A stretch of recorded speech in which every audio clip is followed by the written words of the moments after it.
ko'ringlar. Har juma yomg'ir duosiga chiqasizlar, ammo duolaringiz qabul bo'lmayapti. Sababini tushunmayapsizlarmi? Duolaring qabuli uchun sizlar kabi hissiz to'da emas, qalblari nurga to'la insonlar kerak.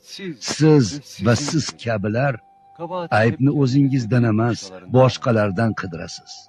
Haq taoloni yordamga chaqirasizlar, ammo unga itoat qilmaysizlar. Janobi Haqning ne'matlaridan foydalanasiz, ammo unga shukrlar aytmaysiz. Jannat ibodat qiladiganlar uchun ekanligini bilasiz, ammo hozirlik ko'rmaysizlar.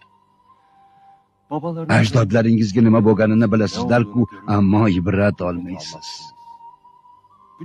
Bularning barchasiga javoban boshlaringizga tosh yog'maganiga shukr qiling. Duolaringizning mustajob bo'lmasligiga shuning o'zi